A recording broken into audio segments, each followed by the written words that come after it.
In the heart of the Serengeti, where the horizon trembles with dust and the clatter of thousands of hoofs, the Great Migration begins. Amid this turbulent torrent of life, one antelope caught the ranger's attention. It limped, lagging behind the herd, its hind leg unnaturally swollen, and its movements stiff and painful. The team immediately realized, without their help, this antelope was doomed. The rangers and veterinarians gathered around their dusty jeep, checking their equipment. Tension hung in the air. Predators were lurking nearby, their eyes already spotting the weakened animal. Lions slid through the tall grass, and hyenas, sensing an opportunity, hung close by, their raucous laughter echoing across the savannah. Time was running out. The team launched a drone to assess the situation. From above, a breathtaking scene unfolded. Endless herds of wildebeest flowed like a river across the plain, raising clouds of dust that shimmered golden in the rays of the setting sun. But the focus was on a single antelope, a tiny speck in this grand spectacle of nature. The team moved forward, carefully maneuvering between the predators. The rangers waved their arms and shouted loudly, driving away the hyenas, who retreated reluctantly but never gave up hope of returning.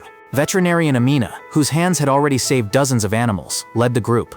Her calm voice concealed her inner turmoil. She knew the slightest mistake could cost the antelope its life. When they finally reached the animal, it was trembling, its large dark eyes full of fear. Amina knelt down, carefully examining the paw. The abscess was serious. The inflamed skin around the wound was taut, and pus oozed, emitting a pungent odor.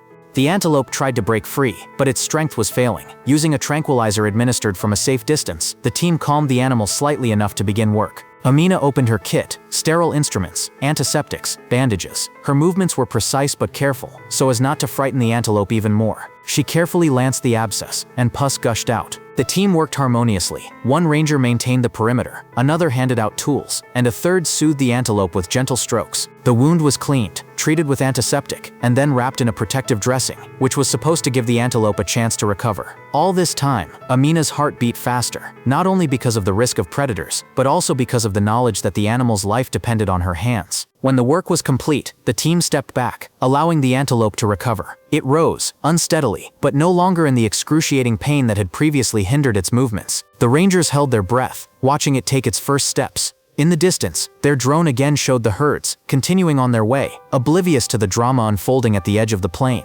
The team's guide, a veteran ranger named Joseph, looked at the antelope with a smile. He recalled the first time he'd seen a similar incident many years ago. Back then, he'd been young and inexperienced, and an antelope with a similar abscess had died, preyed upon by lions. "I'll never forget her look," he said quietly, full of pain and despair. "I swore then that I would do everything to save others like her." An hour passed, and the antelope, still weak but now more confident, began moving toward the herd. The rangers watched her through binoculars, their faces alight with joy. When she finally caught up with her fellow wildebeest and disappeared into the stream of wildebeest, the team burst into applause. It wasn't just a victory over illness, it was a victory over the merciless laws of nature, where the weak rarely get a second chance. Amina wiped the sweat from her brow and looked at the horizon, where the sun was setting over the plain, painting the sky crimson. "One life," she said, "but it's important. Every one of them is important." As the jeep pulled away, the drone captured one last shot. The antelope, now part of a vast herd, moved forward, its silhouette lost among thousands of others. But for the team, it would forever remain the one they had risked their lives for, the one whose life reminded them why they were doing this work. The Great Migration continued, but now there was one antelope in it, one who had a chance to run further. Friends, thank you for taking the time to read this story. If this touched your heart, don't forget to like and subscribe to our channel to support us. See you in future wildlife stories.